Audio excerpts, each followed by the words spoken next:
2017년이 시작됐습니다. 이제 2주가 지났는데요.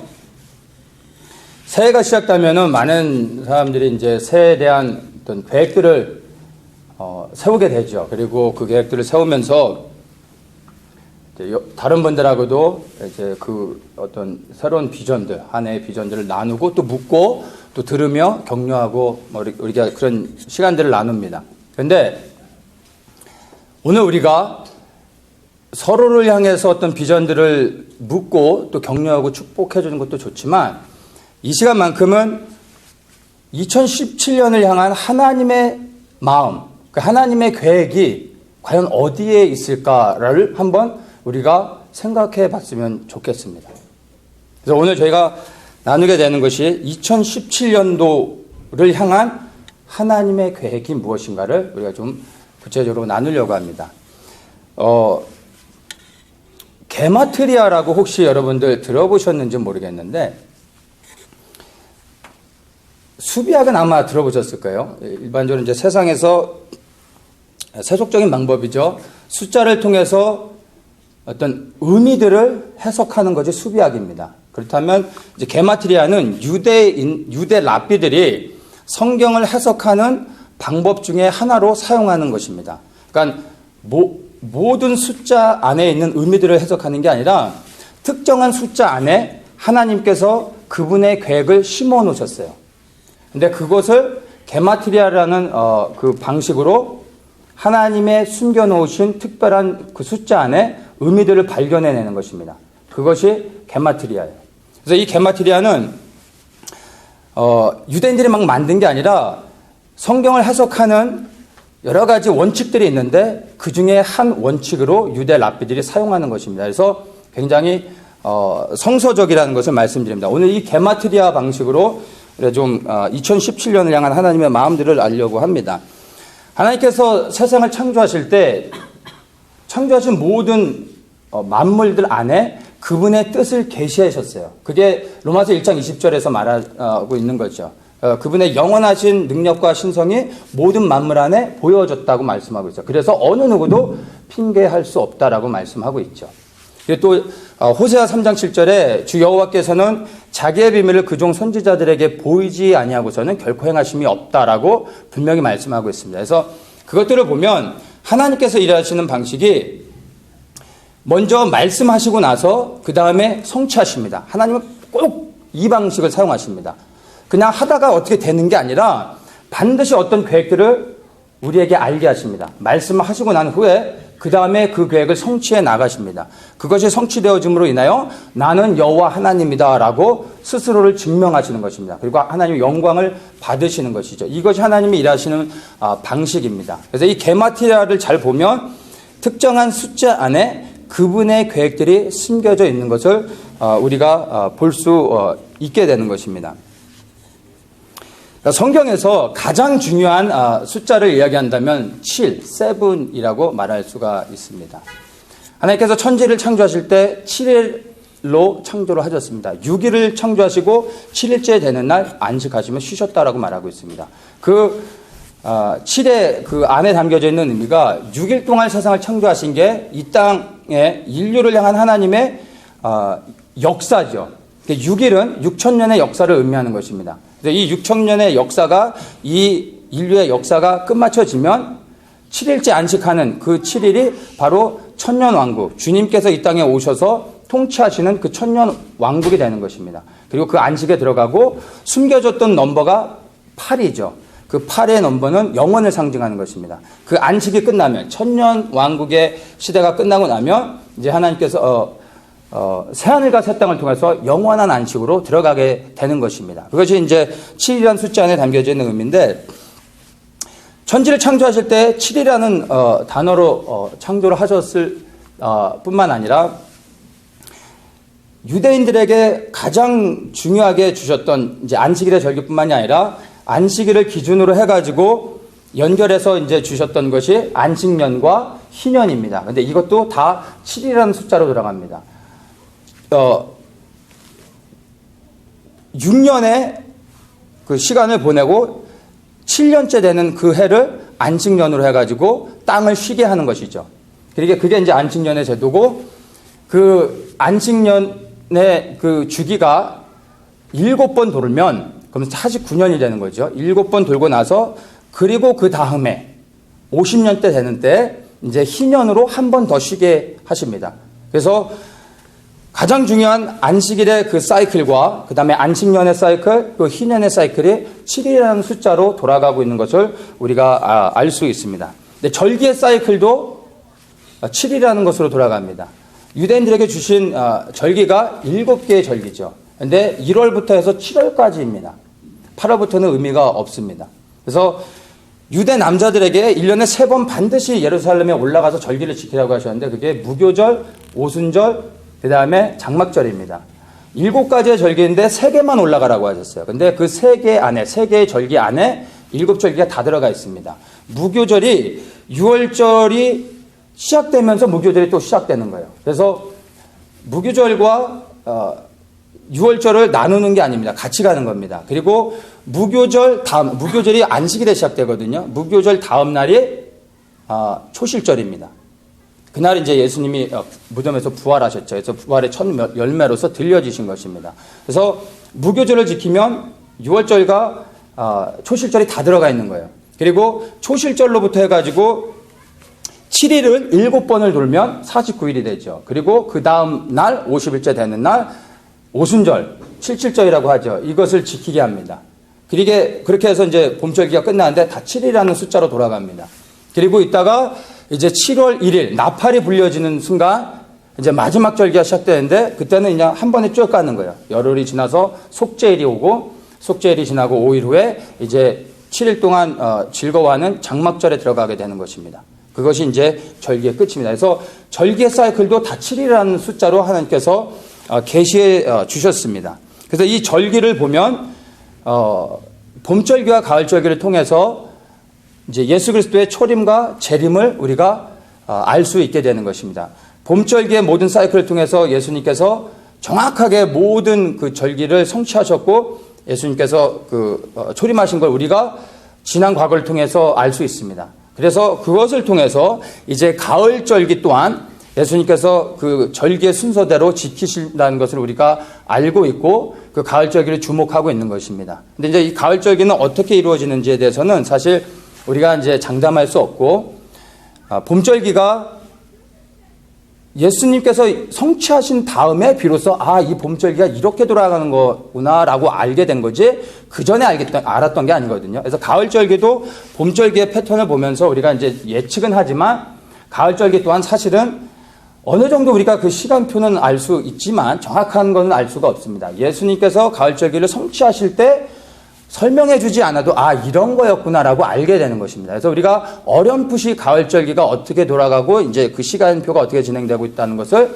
조금 알 수 있는 것뿐입니다. 중요한 건 우리가 지금 가을절기 안에 살아가고 있다는 것을 우리가 인식할 수 있어야 됩니다. 그래서 이 중요한 하나님의 사인들은 다 7일이라는 것으로 지금 우리에게 보여주고 있다는 것을 우리가 이해해야 됩니다. 그래서 2017년은 7이라는 숫자가 들어가 있잖아요. 그래서 2017년은 굉장히 중요한 한 해입니다. 제가 2017년이 유대력으로는 5,700 제가 한 번에 두 가지를 못하기 때문에 5,777 이게 이제 우리가 쓰는 칼렌다고 이 옆에 게 이제 유대인의 칼렌다입니다. 이 칼렌다가 어떻게 시작되냐면 이제 천지 창조 이후로부터 유대인들이 이제 카운트한 게 5,777년이라는 것입니다. 근데 이게 유대력으로 2017년이 5,777입니다. 근데 우리 칼렌더라도 7이 들어가 있는데 여긴 7이 많아요. 더 많아요. 그래서 여기에 우리가 이제 게마트리아 방식으로 이해를 할 때 하나님의 시간표를 우리가 좀 더 구체적으로 좀 알 수가 있습니다. 자, 이 5,777년인데 이것이 희년의 절기로 얘기하면은 70번째 맞이하는 희년입니다. 희년이 50년에 한 번 돌아오는 사이클이거든요. 근데 지금 5777년이라는 유대력의 칼렌더가 2017년을 얘기하는 거예요. 이게 70번째 맞이하는 희년이라는 것입니다. 근데 희년은 우리가 살아가는 동안에 보통 사람들이 한 번밖에 못 겪습니다. 이제 어렸을 때 겪을 수도 있지만 어렸을 때는 어리니까 잘 모르는 거죠. 그리고 이제 복음을 깨닫고 이제 희년을 이제 그 의미를 알고 지내는 것은 사실 일생에 단 한 번밖에 없습니다. 근데 그 희년이 지금 우리가 살고 있는 살아가게 된 2017년이 70번째 맞이하는 희년이라는 것입니다. 그래서 우리에게 지금 시대에 살아가고 있다는 게 정말로 큰 은혜요 감사인 것입니다. 자, 이걸 조금 더 정확히, 조금 더 구체적으로 설명하면은, 희년은 이제, 카운트하는 게 조금 다릅니다. 다른 것들은 이제 절기에 따라서 그냥 하면 되는데, 희년은 속죄일로부터 해가지고 다음 해 속죄일까지를, 한 해에 희년으로 지키게 됩니다. 그래서 나팔이 불려지고 나서 열흘 후에 속죄일이 되는데, 이 대속죄일 때 대제사장이 1년에 단 한 번 들어갈 수 있어요. 지성소에. 대제사장이라 할지라도. 단 한 번 들어가는 그 속죄일에 대제사장이 들어가가지고 민족에 대해, 개인이 아니라 민족과 열방의 모든 죄를 다 하나님 앞에서 씻고 그 다음에 죄사함을 받는 것입니다. 그것을 통해 이제 완전한 자유를 얻게 되는 것이죠. 그래서 이제 하나님께서 유대 백성들에게 가나안 땅에 들어갔을 때 주셨던 그 원래의 땅들을 다 회복하고 자기의 고향으로 돌아가고 온전한 자유 그리고 빚을 다 탕감받고 완전한 리셋이 되는 것입니다. 그래서 그 희년 5777년의 희년이 언제 시작됐냐면은 9월 그러니까 2017년 우리 칼렌더로 9월 29일을 말하는 거예요. 9월 29일 2017년부터 해가지고 내년 9월 18일 2018년까지가 희년의 해로 70번째 희년의 해로 우리가 이제 지켜지게 됩니다. 자, 여기서 혹시 이제 희년에 대해서 관심 있으셨던 분들이 있으시거나 아니면 제가 희년에 대한 메시지를 한 두세 번 정도 했었던 것 같아요. 혹시 제 희년에 대한 메시지를 좀 들어보셨던 분들은 생각나실지 모르겠는데 제가 그때 뭐라고 설명했냐면 희년을 2015년이라고 설명을 했었어요. 저는 이제 2015년으로 알고 있었는데 이번에 이제 말씀을 좀 준비하면서 희년이 2015년이 아니라 2017년이라는 이제 결론을 내리게 됐어요. 이제 그거에 대해서는 제가 좀 먼저 좀 설명을 드려야 될 것 같아요. 일단 제가 조금 실수를 했었던 거 저도 부족하기 때문에 실수가 있습니다. 그래서 제가 이제 말씀을 드리고 제가 이제 다시 봤더니 2017년이 맞습니다.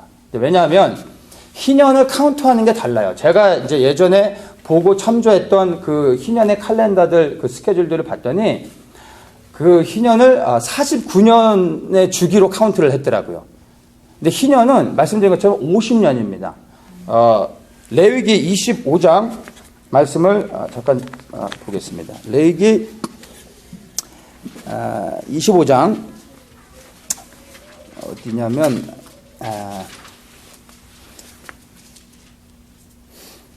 제가 2절부터 한번 읽을게요.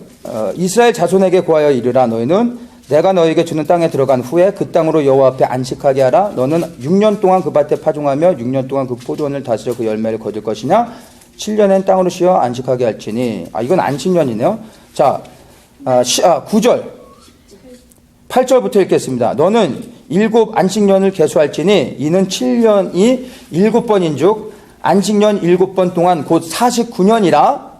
7월 10일은 속죄일이니 너는 나팔 소리를 내어 내대 전국에서 나팔을 크게 불지며 제50년을 거룩하게 하여 전국 거민에게 자유를 공포하라. 이 해는 너희에게 희년이니 너희는 각각 그 기업으로 돌아가며 각각 그 가족에게로 돌아갈지며. 이렇게 말하고 있어요.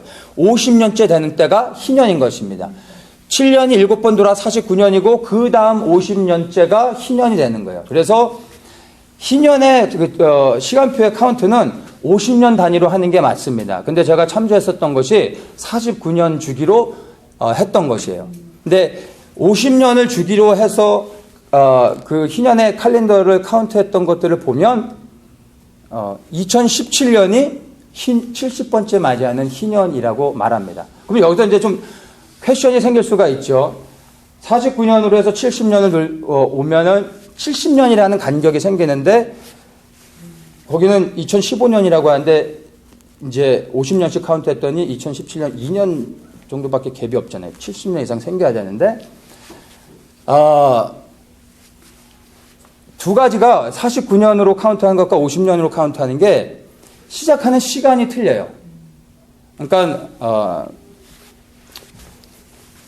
2015년이 70번째 희년이다라고 말하는 주장들은 BC 1367년부터 카운트를 했고요. 그 다음에 2017년을 희년이라고 주장하는 사람들은 BC 1483년이라고 말하고 있어요. 그러니까 시작하는 시간, 연도가 틀린 거예요. 근데 이거는 중요하지 않아요. 뭐가 맞느냐? 이거는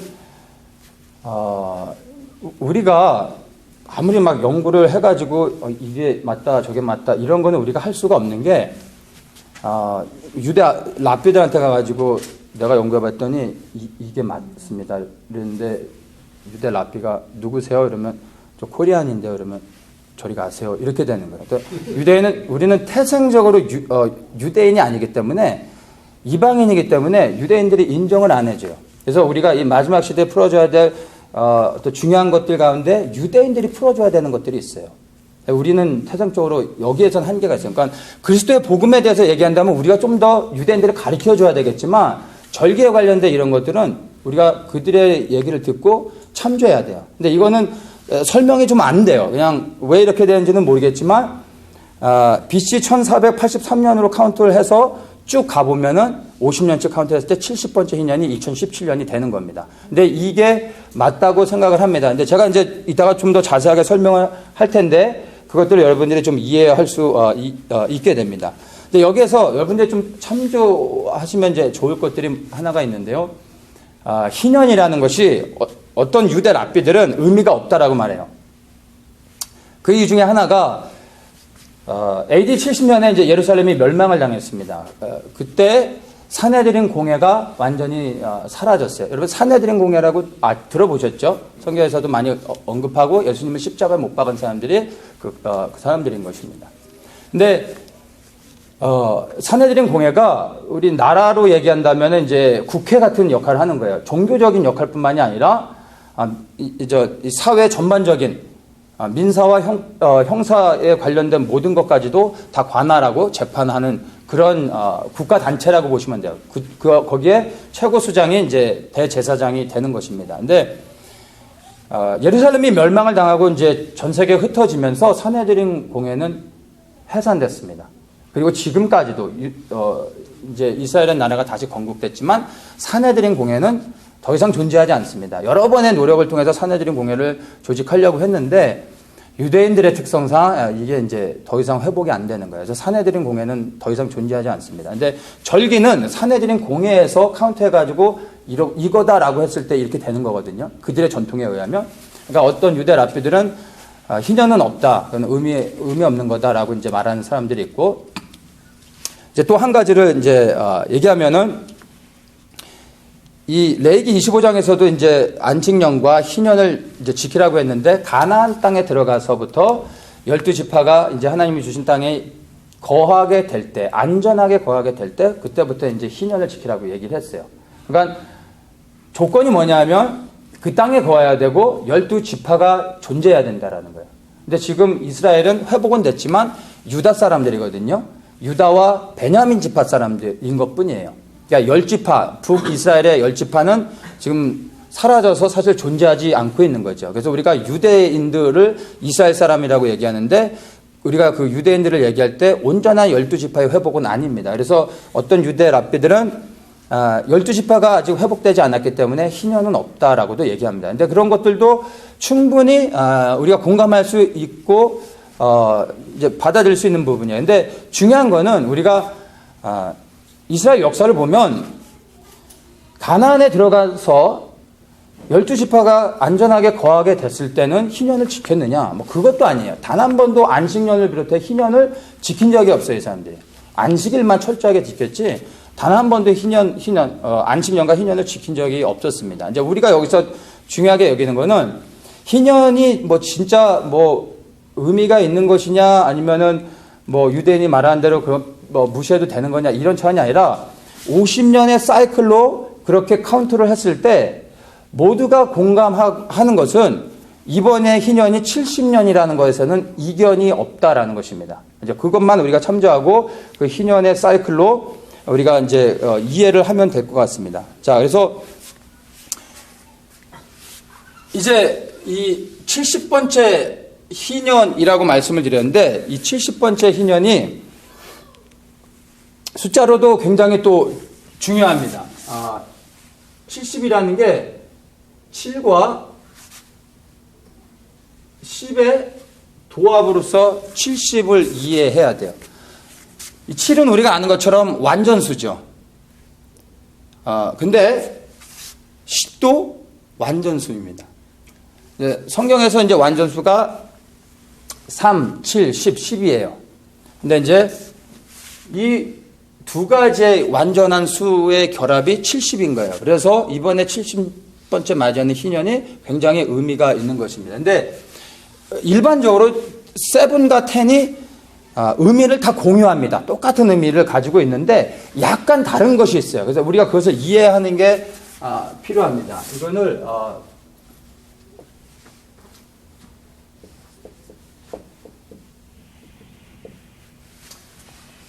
세븐은 이제 7과 10을 조금 다르게 이제 우리가 약간 다른 것들을 좀 이해할 필요가 있어서 말씀드리는데 이제 7은 영어로 이제 perfection이라고 그런 의미를 갖고 있고 10은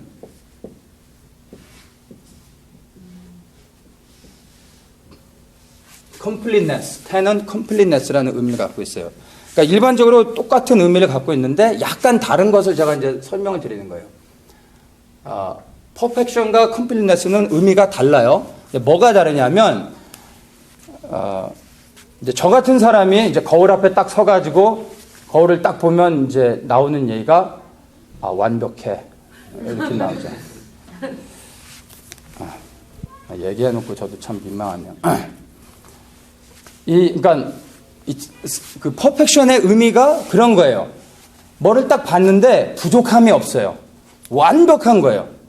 그럴 때 퍼펙션이라고 하는 겁니다. 이 7이 그런 의미예요. 그래서 하나님의 숫자가 7인 것이죠. 그래서 하나님께서 세상을 창조하실 때 7으로 창조하신 거예요. 7이라는 숫자로. 왜냐하면 그 7이라는 것은 완전함을 이야기하는 거거든요. 그래서 7일 동안을 창조하셨던 거고, 자, 10의 완전함은 뭐냐면 completeness. 이게 이제 어떤 의미로 설명할 수 있냐면 이제 버스가 승객이 다 채워져야 출발하는 게 있어요. 버스가. 근데 이제 좌석이 50개가 있어요. 그럼 49개가 채워졌어요. 그럼 출발할 수 있나요? 못 하는 거죠. 근데 한 사람이 더 탔어요. 그러면 50명이 채워졌어요. 그때 completeness라고 말하는 거예요. 완전히 채워졌어요. 부족함이 없이 채워진 거예요. 그러면 이제 출발할 수 있는 거예요. 그런 완전함입니다. 그래서 7과 10은 약간의 의미가 다르다는 것을 아셔야 됩니다. 근데 이 두 가지가 합쳐져서 70년 때 맞이하는 희년이라고 볼 때, 이 10의 의미는 이제 모세를 통해서 하나님께서 계명을 주실 때 7개의 계명을 주시지 않고 9개도 아니고 11개도 아니고 10개를 주셨어요. 그 말은 10가지의 계명을 비로소 지킬 때 완전해져서 구원을 받는다라는 거예요. 그런 의미로서 해서 10계명을 주신 겁니다. 그래서 이 두 가지의 완전함이 합쳐지는 70은 굉장한 의미가 있다라는 것입니다. 근데 이 희년이 이번에 70번째 맞는 희년이라는 것을 여러분 계속 좀 생각을 하시면 되겠어요. 그래서 2017년 5777 70번째 희년, 이렇게 우리가 이해를 하면 됩니다. 자, 그러면 이제 이 5777이라는 이 단어에 대해서 제가 이제 한번 해석을 해보겠습니다. 이제 먼저 좀 설명을 드리는 게, 말씀드린 것처럼 특정한 숫자 안에 하나님의 계획들을 담고 계세요. 이 시대에 우리가 그런 것들을 분별하는 게 굉장히 중요합니다. 주의 뜻을 알 때 우리가 어떻게 행해야 될지를 이제 분별할 수 있기 때문에 이제 그것들을 이제 찾아내는 게 또 노력하는 게 중요합니다. 근데 이거는 제가 이제 예언하는 게 아니라 하나님의 예언들을 숫자 안에 숨겨놓은 거를 우리가 찾아내는 것입니다. 그러니까 발견하고 그리고 그것들을 해석해 보는 것입니다. 그래서 틀릴 수 있어요. 그러나 중요한 거는 전체 컨셉 안에서 하나님의 뜻이 어디에 있는지를 우리가 조심스럽게 접근해 보는 게 이게 초점이라는 거를 여러분 기억하시고, 이게 맞냐 틀리냐 뭐 이런 거에 너무 집중하실 필요 없고, 뭐 이 조그만 것들에 너무 이렇게 센시티브하게 반응하실 필요가 없습니다. 자, 이제 첫 번째 해석 방법입니다. 5777년을 어떻게 이제 해석할 것이냐. 저는 이제 세 번의 이 특별한 세븐을 주목하라라는 것으로 첫 번째를 좀 해석해 보려고 합니다. 이 5라는 숫자를 어떻게 해석하냐면은 히브리어 이 자음이 영어 알파벳처럼 순서가 있습니다. 이 다섯 번째 단어가 해라는 단어입니다. 해라는 단어인데 이 해라는 단어의 의미가 여러 가지가 있어요. 여러 가지가 있는데 그중에서 제가 이제 사용하고 싶은 단어가 창문이라는 단어입니다. 이 다섯 번째 해라는 단어 안에 창문이라는 의미가 있습니다. 창문. 자, 창문이라고 말할 때 뭐를 상상하십니까? 허허벌판에 창문이 그냥 있는 게 아니죠. 창문이 있다라는 얘기는 공간과 공간이 막혀 있다라는 의미예요. 그래서 창문을 닮으로 인해 보여지게 되는 것이죠. 창문이 없으면 공간이 막혀서 우리가 볼 수가 없는 것입니다. 근데 창문이 다려짐으로 인해 비로소 막혀진 것들을 보게 되는 거예요.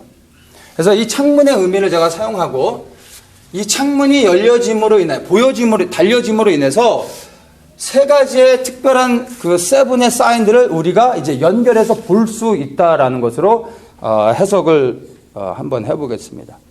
자, 이건 어쨌든 이스라엘의 역사와 관련해서 우리가 좀 발견해 봐야 되거든요. 그래서 이 특별한 세븐이 뭐냐, 이 세 가지에 보여지는 세븐이 뭐냐 하면은 1917년 그리고 1967년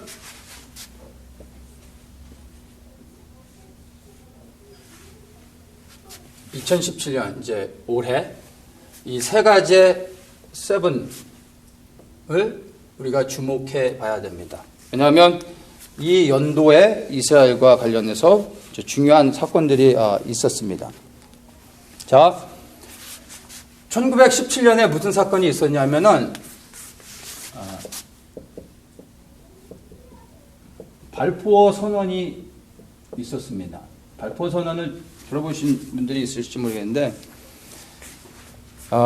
이 발포어는 이제 그 당시에 영국의 외무장관 이름이 발포예요. 이 사람이 선포했다고 해서 발포 선언이 된 것입니다. 이 배경을 보면은 이 당시가 이제 1차 세계대전이 거의 끝나갈 무렵이었어요. 근데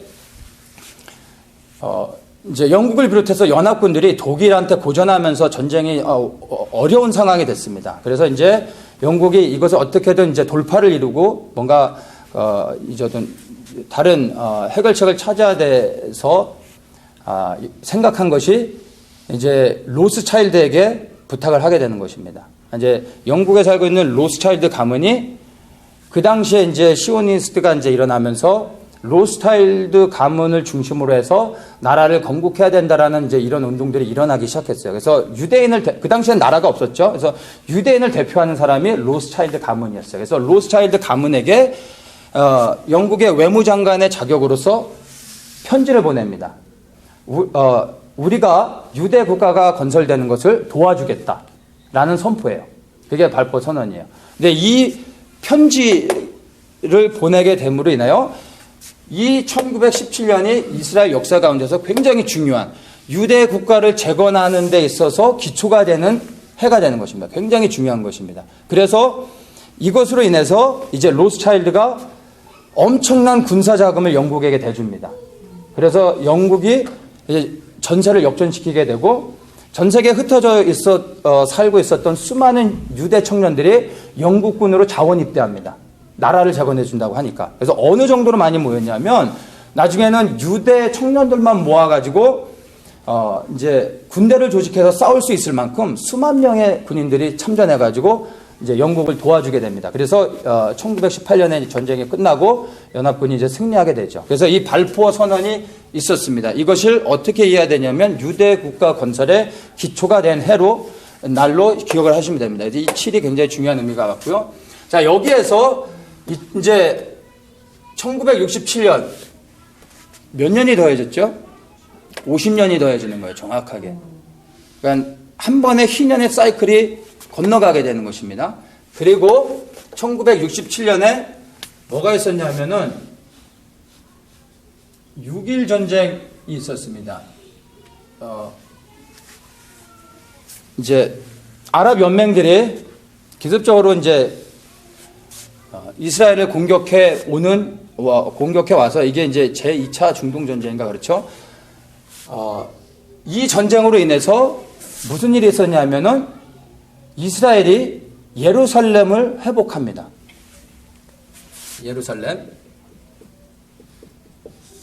예루살렘 회복이 굉장히 중요한 의미를 갖고 있죠. 1948년도 이 중간쯤에 이스라엘이 건국이 됐어요. 건국이 됐음에도 불구하고 뭐가 없었죠?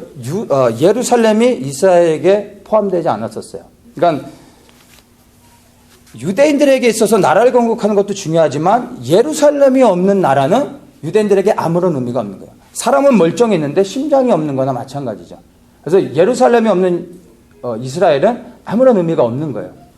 그래서 48년이 중요도 하지만 하나님이 보실 때 중요한 것은 예루살렘이거든요. 왜냐하면 그 땅을 하나님이 천지를 창조하시기 이전부터 내 땅이다라고 점 찍어 놓으셨던 곳이 바로 예루살렘인 것입니다. 그래서 하나님에게는 이스라엘보다 더 중요한 게 예루살렘이죠. 그래서 이 1967년이 중요합니다. 예루살렘 전쟁을 통해 예루살렘을 회복하게 됩니다.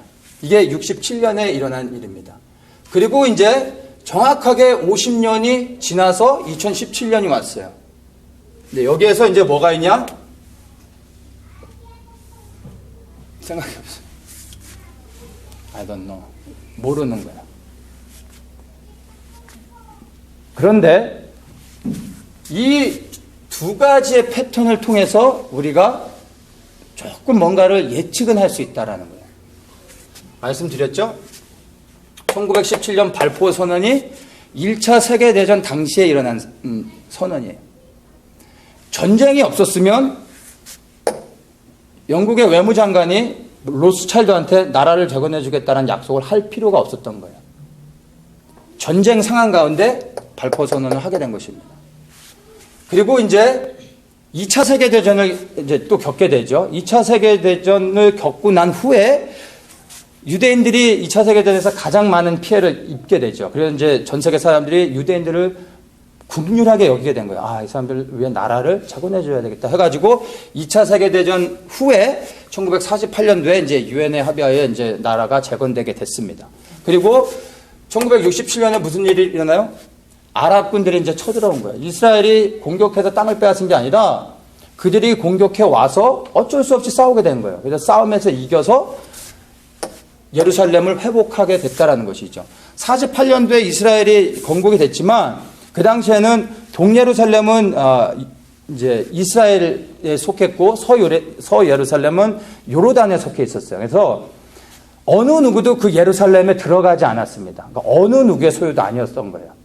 근데 전쟁을 통해서 이제 예루살렘을 완전히 회복하게 됩니다. 그 홀리시리를 완전히 이스라엘 것으로 합법적으로 소유하게 된 것이죠. 자, 두 가지의 이 중요한 사건들이 다 어떤 걸로 인해 일어납니까? 전쟁이라는 걸 통해서 일어났다라는 것입니다. 전쟁을 통해서.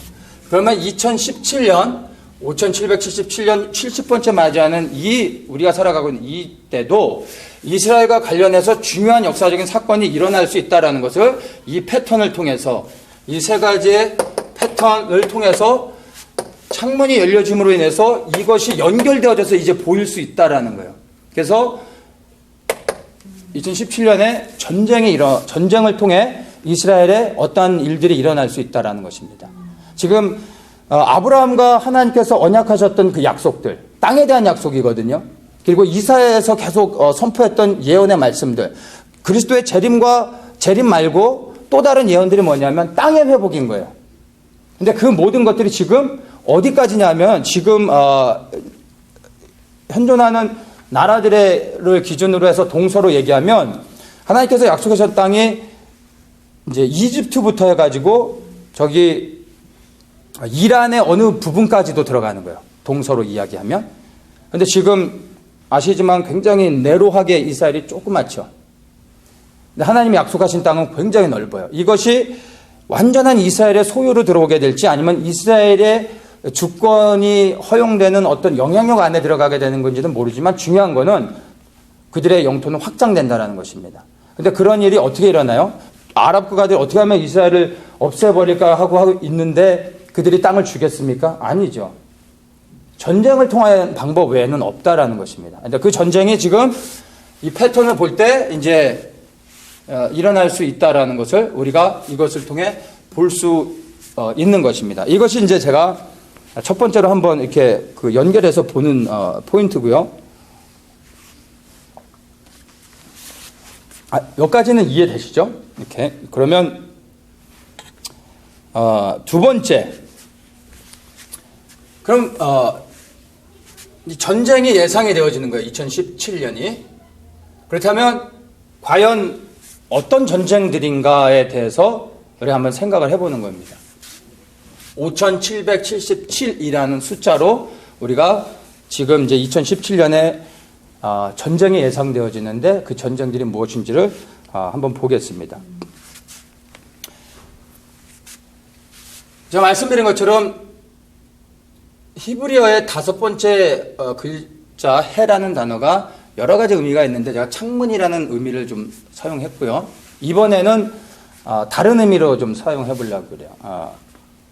공교롭게 어떤 단어들은 의미가 하나인데 어떤 단어들은 또 의미가 여러 개가 있어요. 또 재미있어요. 근데 오라는 단어, 5번째 해라는 단어는 의미가 여러 가지가 있어요. 보다라는 의미가 있고, 드러나다, reveal되다, 드러나다라는 의미가 있는데, 드러나다라는 의미로 제가 한번 청문이 아니라 이번에는 드러나다. 이제 나타나다라고도 말할 수 있습니다. 이제 이런 의미로 해석을 해보겠습니다. 자, 이번 2017년에 관련돼서 이 5777로 한번 설명을 해보는 겁니다. 뭐가 드러나냐면, 자, 이 세븐이라는 단어를 어떻게 이제 우리가 좀 봐야 되냐면, 7번째, 히브리 자음의 7번째 단어가 자인이라는 단어예요. 이 자인이라는 단어는 아주, 우리에게 심플하게 의미가 하나밖에 없어요. 무기라는 단어예요. 웨폰. 무기라는 단어를 갖고 있어요. 그러니까 전쟁 도구의 그 의미를 얘기하는 것입니다. 전쟁 도구. 그러니까 뭐죠? 전쟁이라는 거예요. 전쟁. 그냥 그 단어 딱 하나예요. 무기라는 단어밖에 없습니다. 그러니까 드러나는데 뭐가 드러납니까? 전쟁이 드러나는 거예요. 전쟁. 그리고 전쟁이 또 있어요. 전쟁. 그리고 나서 또 전쟁이 있는 거예요. 3번의 전쟁이 준비되어 있다라고 볼 수 있을 것 같아요. 자, 그러면 이 3번의 전쟁을 어떻게 이제 보느냐 할 때, 이 순서는 아닌데 제가 볼 때 맨 마지막에 일어나는 전쟁은 이스라엘과 관련된 전쟁이라고 생각을 하시면 될 것 같아요.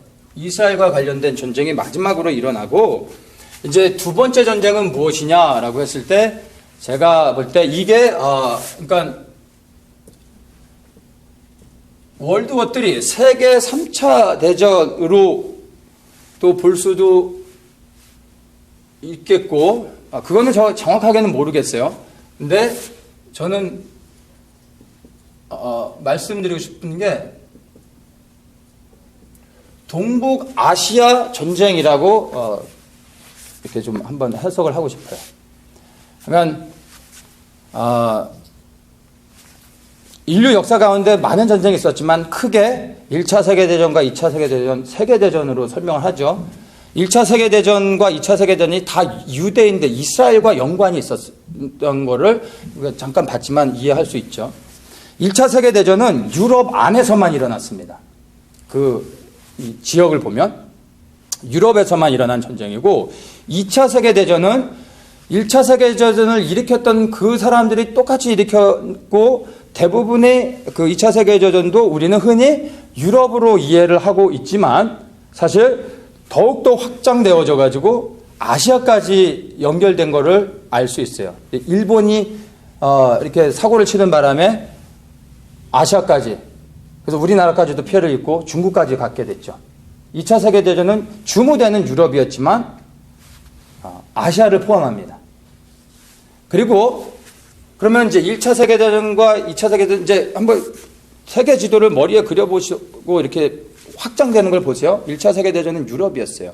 근데 2차 세계대전은 유럽을 중심으로 해서 북미, 미국도 포함되죠. 일본이 미국을 쳤기 때문에 북미도 포함되는 거예요. 북미로 해가지고 아시아까지 영역이 넓혀진 거예요. 이게 이제 2차 세계대전입니다. 3차 세계대전은 유럽에서 일어날지는 모르겠어요. 근데 중요한 건 제가 말씀드리고 싶은 포인트는 핵심이 어디냐, 어디에서 일어나느냐라고 생각할 때 제가 볼 때는 동북아시아라는 거예요. 여기를 어디로 보느냐 하면 중국과 일본입니다. 중국 뒤에는 러시아가 있고요. 사실 일본 뒤에는 미국이 있습니다. 근데 안타깝게 우리 한국은 뭐 별 생각 없는데, 전쟁 생각도 없는데 중국과 일본이 있어요. 그러면 우린 참 애매한 아주 포지션에 있어요. 그렇죠? 우린 전쟁할 생각이 없는데 이렇게 싸우면 어떻게 되죠? 우리는 뭐 어디에 붙든지 하여튼 싸움을 할 수밖에 없는 포지션에 있게 되는 거예요. 그러니까 지정학적으로 아주 애매한 곳에 있습니다. 그래서 동북아시아 전쟁이 일어날 가능성들이 있다라는 것입니다.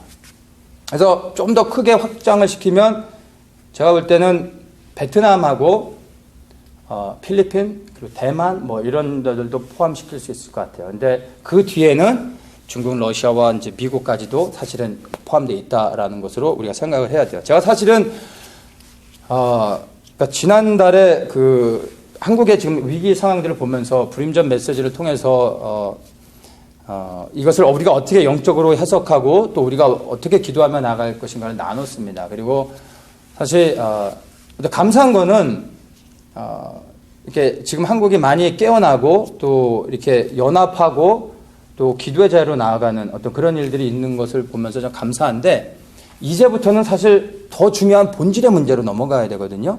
더 중요한 걸 봐야 돼요. 급한 불은 껐지만 사실 아직 시작도 안 된 거예요. 그래서 제가 이제 한국에 워낙에 지금 급하기 때문에 급한 마음을 가지고 이제 연결해서 이제 이 동북아시아에 관련된 또 우리가 믿는 자들이 이제 더욱더 그 영적 전쟁을 어디까지 확정시켜서 봐야 되는지에 대해서 좀 나누려고 했었는데, 제 마음하고 주님의 마음은 좀 달랐어요. 그러니까 제가 급했지만 주님은 그것보다 2017년을 통해서 전체적인 이제 앞으로 일어날 일들에 대한 그 큰 그림들을 보길 원하셨던 것 같아요. 그래서 이제 제가 좀 많이 고민을 했었다가 이제 주님께 순종해서 이제 제가 이것을 먼저 이제 나누게 됐는데, 나중에 이제 다음 달이나 아니면 그 다음에 개화 되면은 이제 이 동북아시아에 관련된 거를 좀 더 자세히 나누도록 하고요. 이제 자, 이 세 번째 전쟁은 첫 번째 전쟁은 뭐냐면 한국입니다. 한국과 북한의 전쟁이죠. 이 전쟁은 통일 전쟁입니다. 통일 전쟁. 통일이 이루어져야 되거든요. 이 통일 전쟁인데 이 한국과 동북아시아 이 두 번의 전쟁이 순서는 중요하지 않아요. 제가 볼 때 이렇게 되지 않을까, 뭐 이제 제가 말씀드렸어요. 해석을 한번 해보는 거라고. 근데 순서는 바뀔 수도 있을 것 같아요. 근데 저는 이제 이해를 하기 위해서는 이렇게 하는 게 좋겠다라는 생각하고 마지막에 이제 이스라엘이 결국에는 여기로 터지게 된다는 거죠. 그래서 제가 에스겔 38장에 대해서도 좀 나눴었죠. 지금 우리가 주목해야 될 나라가 이제 터키예요. 터키 가운데 이제 에르도안의 행보를 주목해 봐야 되는 것입니다. 이제 지금 에스겔 38장의 전쟁이 셋업이 돼가고 있는 것을 우리가 좀 인식할 수 있어야 돼요. 근데 이러한 앞으로의 이런 것들이 워밍업이 되어지고 이제 이게 일어나게 되는 겁니다. 그래서 이 첫 번째 두 가지는 좀 바뀔 수도 있을 것 같아요. 근데 중요한 건, 자, 한국의 통일전쟁이에요. 아시아의, 동쪽 아시아의 끝인 한국에서부터 이제 하나님의 영광의 복음이, 이제 딱 들어왔어요. 대륙에 발을 디뎠어요. 그 다음에 이제 주님의 영광의 대로가 이제 위로 해서 열려져야 되는 거예요. 근데 지금 첫 관문에 북한이 막혀져 있잖아요. 오래전부터 선점해서 그냥 막아놓고 있는 거 있죠. 이걸 뚫어내야 돼요. 근데 이게 뚫려도 문제가 뭐냐면 뒤에 중국이 있다라는 거예요. 중국 넘어서는 중앙아시아가 다 아랍권인 거예요. 이슬람. 그래서 사실은 북한을 뚫어내는 것보다 더 어려운 게 중국을 넘어가는 거예요. 이거는 불가능한 거예요. 인간의 방법으로는. 그래서 여기에 전쟁들을 통해서 하나님이 흔드실 수밖에 없는 거예요. 그래서 이스라엘까지 이제 하나님의 영광의 대로 복음의 행진이 열려질 수 있도록 주의 길을 예비하는 것이죠. 그런 걸 통해 그런 것들이 되어지기 위해서 이런 전쟁을 사용하실 수밖에 없는 거고, 또 이 전쟁이 또한 이 땅을 향한 하나님의 심판이기도 한 것입니다. 그렇게 이해를 할 수 있습니다. 자, 여기까지 그러면은 여러분들 좀 이해되시죠? 제가 만들어서 하는 게 아니라 충분히 우리가 이해할 수 있는 부분입니다. 자, 그러면 여기서 제가 이야기한 것들을 조금 여러분들이 좀 참조하실 수 있도록 제가 한 가지를 더 좀 소개할게요.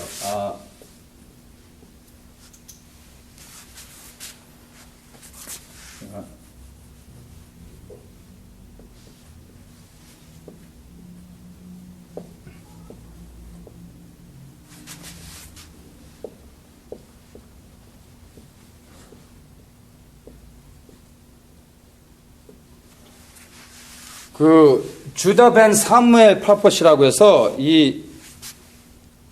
주다 벤 사무엘이 누구냐면 이 사람의 이제 예언이 유대 랍비들에게 굉장히 이렇게 중요시 여기고 있는 그런 예언이에요. 그러니까 이 사람은 11세기 사람이에요. 굉장히 오래된죠. 유대 랍비들에게 전설적인 존재로 아주 추앙을 받는 그런 사람입니다. 그러니까 영성과 지성을 다 갖췄다라고 얘기를 해요. 유대 랍비들이 볼 때도. 그래서 예언도 굉장히 날카롭고, 그리고 성경을 해석하는 것도 탁월하고, 성품도 좋고, 그러니까 모든 부분에서 완전했던 사람이라고 말을 합니다. 근데 이 사람이 죽기 전에 예언을 했어요. 근데 그 예언이 그러니까 오늘날 우리가 볼 때 너무나 놀라운 것입니다. 그 당시에 예언이 주어졌을 때는 뭐 그런가 보다. 왜냐하면 훗날에 대한 예언이니까 감이 없죠. 근데 지금 우리에게는요, 이게 소름 끼칠 정도로 놀라운 예언입니다. 그래서 제가 그거를 좀 소개하면 참고가 될 수 있을 것 같습니다. 이분이 1217년에 예언이 주어졌어요. 이거는 큰 의미는 없어요. 이분이 이제 죽기 전에 1217년에 예언이 주어져 선포합니다. 그리고 이제 뭐라고 예언했냐면, 1517년이 되면 오스만 투르크가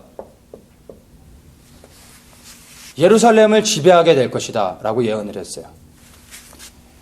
1217년에서 1517년 300년이라는 시간이 갭이 있어요.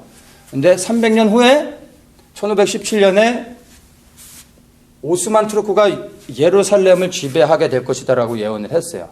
그리고 나서 쭉 가다가 8번의 희년의 사이클이 돌아가게 될 것이다.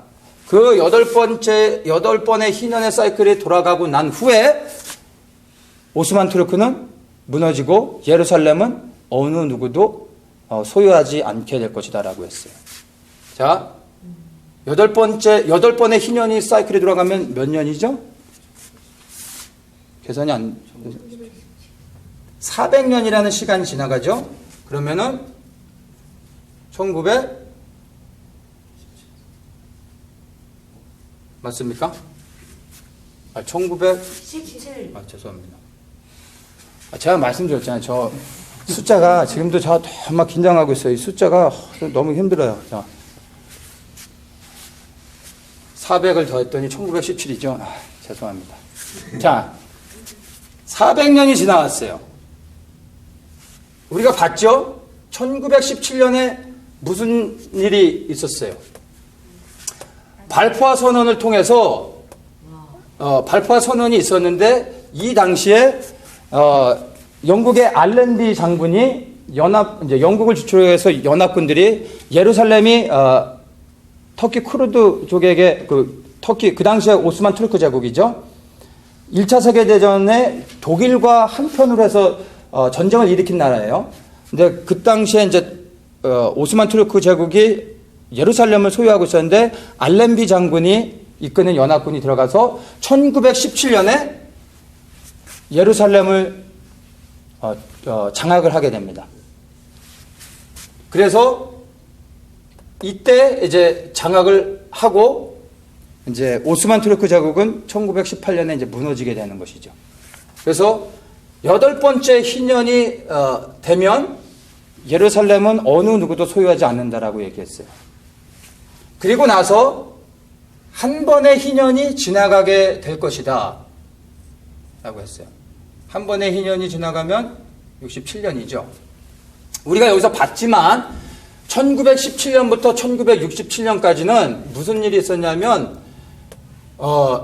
예루살렘이 그 어느 누구도 소유하지 않는, 사람이 살지 않는, 이거를 역사에서는 No Man's Land라고 얘기합니다. 사람이 살지 않는 땅. 1917년부터 1967년까지는 예루살렘의 그 팔레스타인 지역에 어느 누구도 거주하지 않았어요. 영국이 이제 이 예루살렘을 장악하고 난 다음에 연합국에 강력히 요청해서 예루살렘은 우리가 통치하겠다라고 얘기를 해서 거기서 승낙을 얻어내서 영국이 위임 통치를 하는데 예루살렘에는 어느 누구도 거주하지 못하게 했습니다. 그래서 실제적으로 이 기간을 No Man's Land라고 역사에서는 얘기하는 거예요. 그래서 이 사람의 예언대로 그대로 1917년부터 67년까지 어느 누구도 살지 않는 땅이 됐어요. 그리고 이제 그 다음에 예언이 뭐냐면 그리고 나서 한 번의 희년이 또 지나가게 될 것이다 라고 얘기해요. 그게 언제죠? 바로 우리가 살아가는 2017년인 거예요. 그래 한 번에 아무도 살지 않는 이제 땅이 되어지고 나서 한 번의 희년이 돌아가는 동안에 이 땅을 이제 유대인들이 예루살렘을 소유하게 될 것이다 라고 얘기했어요. 1967년에 6.1 전쟁을 통해서 예루살렘을 회복했죠. 그 말대로 예언이 성취됐고요. 그래서 한 번의 희년이 돌아간다고 얘기를 한 거예요. 그래서 지금 67년 이후로 예루살렘이 이제 이스라엘에게 완전히 소속된 이후로부터 한 번의 희년의 사이클이 돌아와서 2017년이 된 거예요. 그리고 난 다음에 이제 2017년을 이제 뭐라고 마지막으로 예언했냐면 2017년은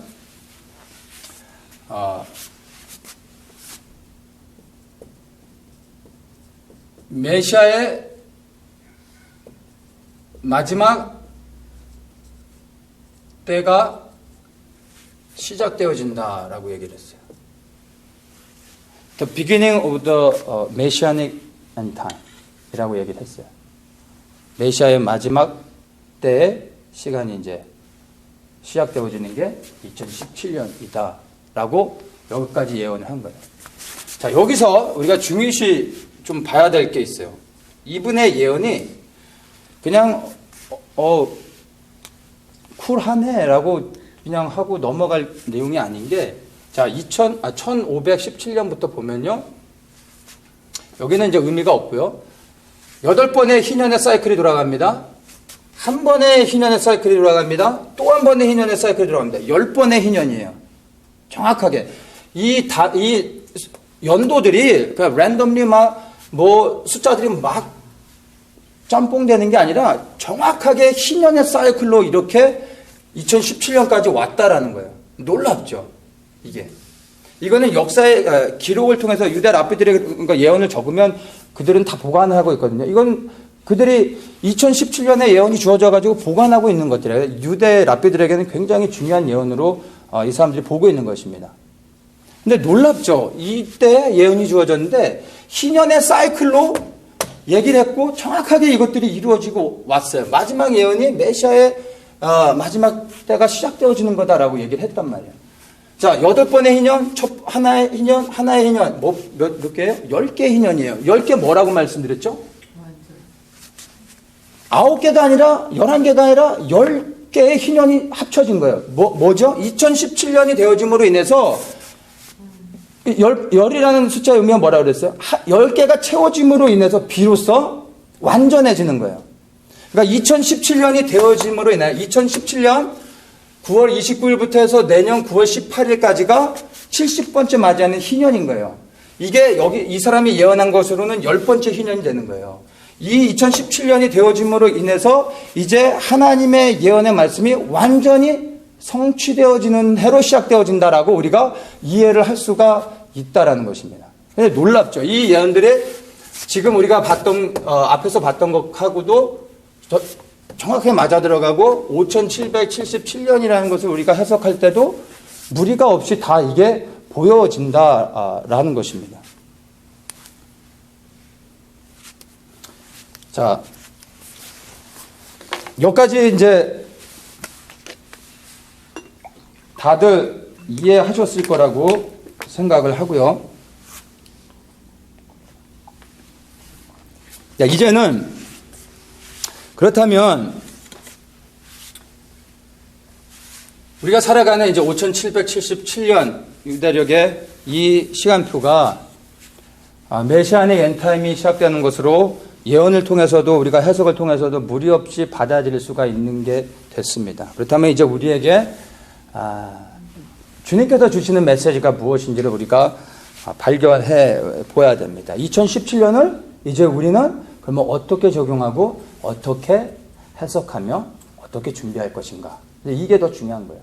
사실 앞에 나눴던 것들도 중요하지만 이 나누는 목적은요, 다른 게 아니에요. 남들이 모르는 거 알고 또 다른 정보를 하나 더 나누고 이러는 게 아니라 주님의 시간표를 알 때 우리가 주님의 시간표 안에서 주님이 원하시는 것들을 준비해 나갈 수 있다라는 거예요. 그것 때문에 나누는 거예요. 그거 하나예요. 그러니까 달라질 수 있어요. 이거는 좀 다를 수도 있지만 중요한 거는 우리가 큰 픽처 안에서 지금 우리가 살아가고 있는 이 시대 그리고 2017년이 평범한 시간의 해는 아니다라는 거예요. 그저 그냥 매년 반복되는 똑같은 사이클의 또 다른 해가 아니라 이제 정말로 중요한 인류 역사 가운데 그런 시간들이 풀어지고 있다라는 것을 우리가 이해하고 긴장하고 또 하나님 앞에 겸손한 마음으로 이제 우리가 그럼 어떻게 해야 됩니까? 라고 하나님의 지혜를 구할 때 주님이 우리에게 말씀해 주신다라는 것입니다. 2017년을 저는 재난의 시작이라고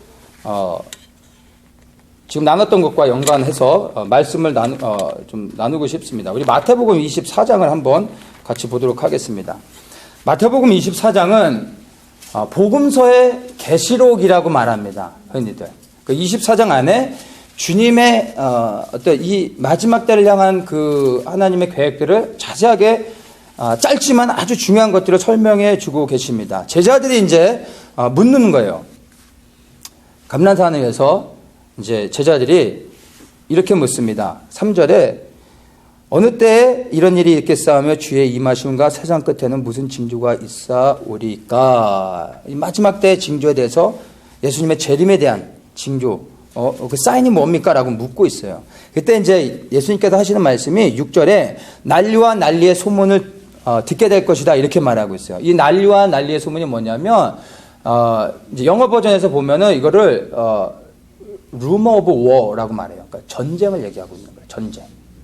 난리가 그냥 동네에서 일어나는 그냥 난리가 아니라 전쟁이 일어난다라는 것입니다. 전쟁.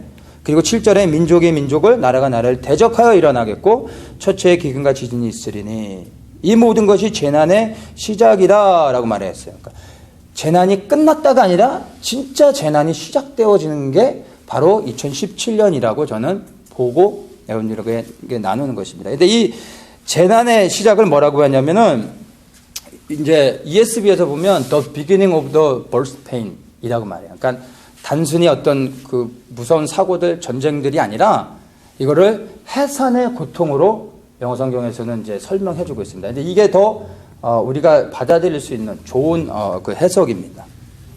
이제 해산이 임박해 있는 것입니다. 이 해산의 고통은요, 이제 다 아이들은 이제 어머님들이 계시니까 아시겠지만 아이를 갖게 되면 시간이 좀 지나서 배가 부르기 시작하면 언제부터인지는 모르지만 하여튼 통증이 옵니다. 맞죠? 통증이 와요. 근데 통증이 왔다고 해가지고 바로 애가 나오는 겁니까? 그게 아니죠. 출산이 임박할수록 진통이 세지는 거예요. 그렇죠?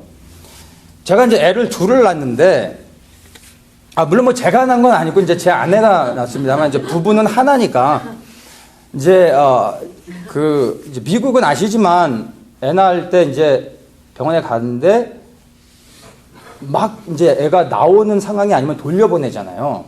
그래서 이제 산부인과 선생님이 자세히 설명해 줬어요. 미국 온 지도 얼마 안 되고 그러니까 막 자세히 설명해서 아프다고 무조건 가면 안 되고 어떤 사인이 어떤 페인이 올 때 가야 된다라고 설명을 해줬어요. 들을 때는 알 것 같은데 이게 이제 막상 상황이 이렇게 막 실제가 되니까 당황스러운 거예요. 뭐 제가 통증을 느끼는 게 아니잖아요.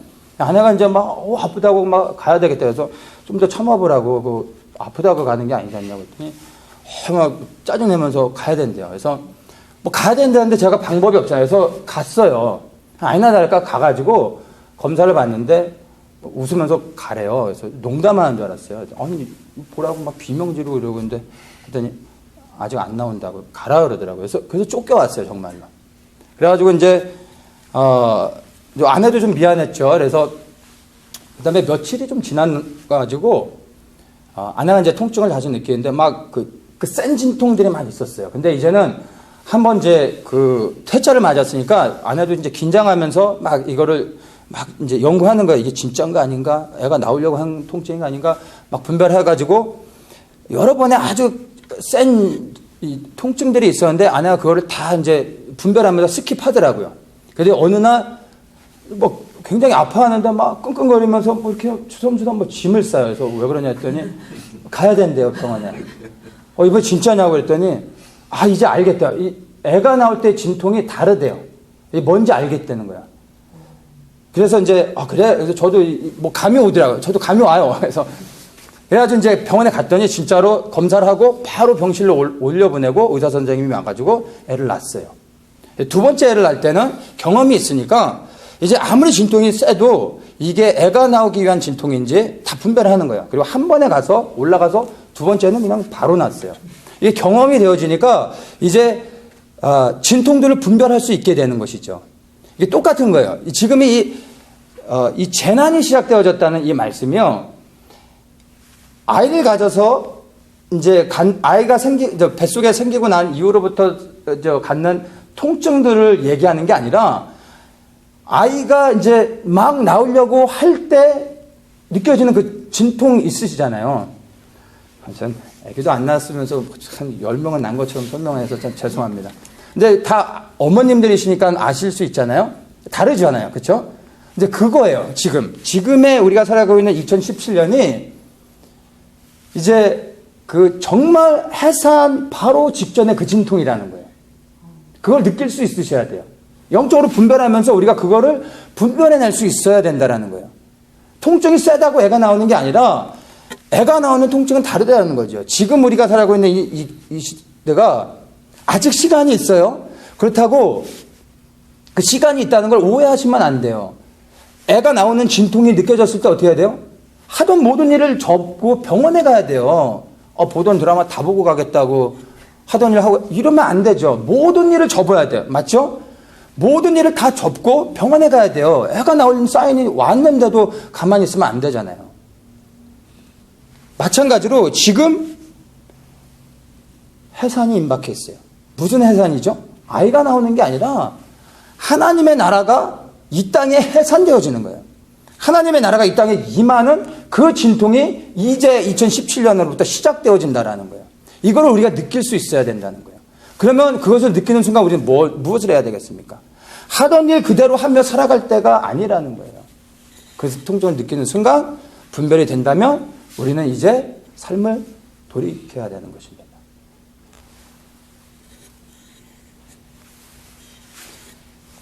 이제 이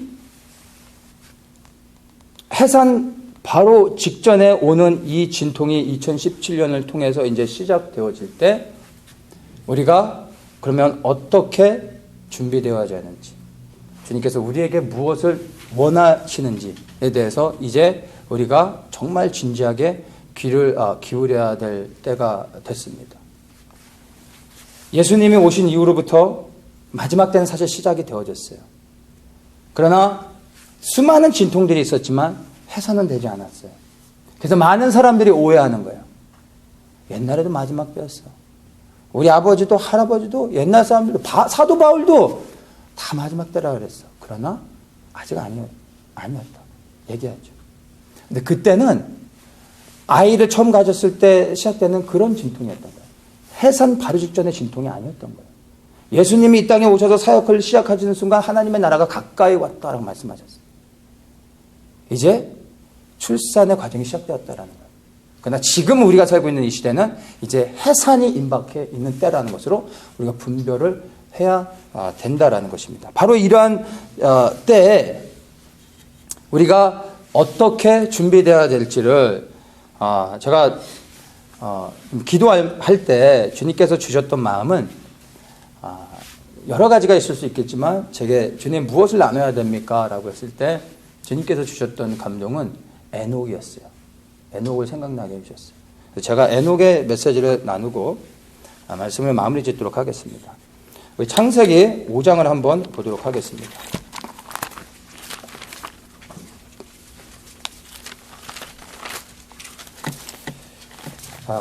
창세기 5장 21절부터 제가 읽겠습니다. 에녹은 65세 무드셀라를 낳았고 무드셀라를 낳은 후 300년을 하나님과 동행하며 자녀를 낳았으며 그가 365세를 향수하였더라. 에녹이 하나님과 동행하더니 하나님이 그를 데려가심으로 세상에 있지 아니하였더라.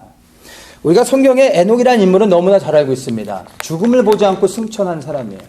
너무나 부러워하는 인물 가운데 한 사람인 것이죠. 근데 여기서 우리가 주목해야 볼 것이요, 21절에 뭐라고 얘기하냐면 65세 무드셀라를 낳은 다음에 300년을 하나님과 동행했다라고 얘기하고 있어요. 우리가 에녹이 하나님과 300년을 동행했다라는 것은 알아요. 그런데 언제부터 왜 동행해야 되는지에 우리가 초점을 맞춰야 된다는 거예요.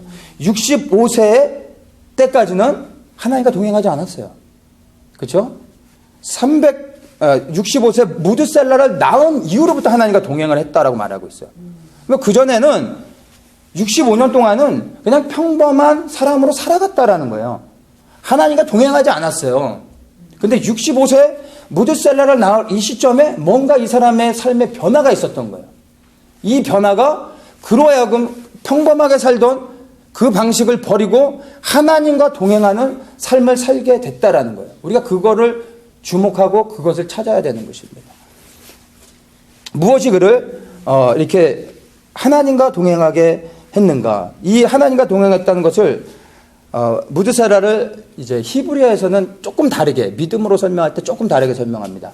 하나님을 기쁘시게 하는 자였다라고 에녹을 설명합니다. 그러니까 하나님과 동행했다라는 것은 그냥 피지컬리 그냥 같이 갔다는 게 아니라 그는 하나님을 기뻐하게 해드리는 삶을 살았다라는 것으로 우리가 이해할 수 있는 거예요. 온전히 그 삶의 모든 중심이 여호와 하나님이었다라는 거예요. 그것이 그로 하여금 죽음을 보지 않고 하나님이 승천하게 해주셨던 키포인트가 된다는 거예요. 근데 어떤 삶의 변화가 있었길래 이가 이렇게 했느냐를 볼 때 유다서를 보면 힌트를 우리가 좀 찾을 수 있습니다. 유다서 14절에 이렇게 말합니다. 아담의 7세손 에녹이 사람들에게 대하여도 예언하여 이르되 보라 주께서 그 수만의 거룩한 자와 함께 임하셨나니 이는 무사람을 심판하사 모든 경건치 않은 자의 경건치 않게 행한 모든 경건치 않은 일과 또 경건치 않은 죄인의 주께 거스려 한 모든 강팍한 말을 인하여 저희를 정죄하려 하심이라 하였느니라. 자, 여기서 뭐라고 얘기하냐면 에녹이 사람들을 향해서 예언했다라고 얘기해요. 예언. 무슨 예언이에요? 이렇게 예언합니다. 자, 주께서 수만의 거룩한 자와 함께 임하신다.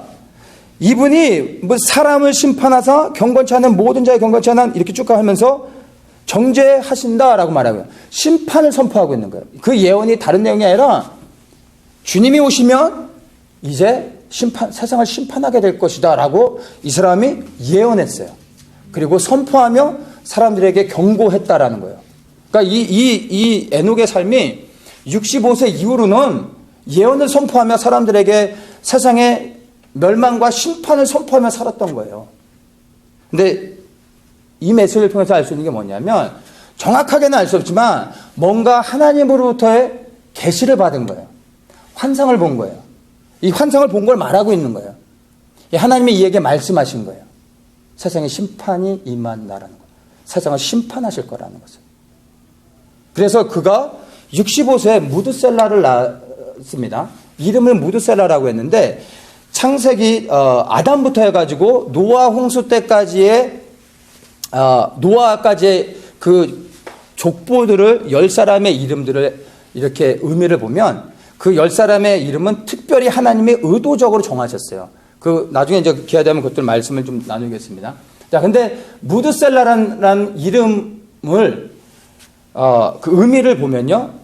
그 의미가 뭐냐면 이제 뭐 창을 던지는 자라는 의미도 있는데 이제 그가 죽으면 세상을 심판한다라는 의미를 갖고 있습니다.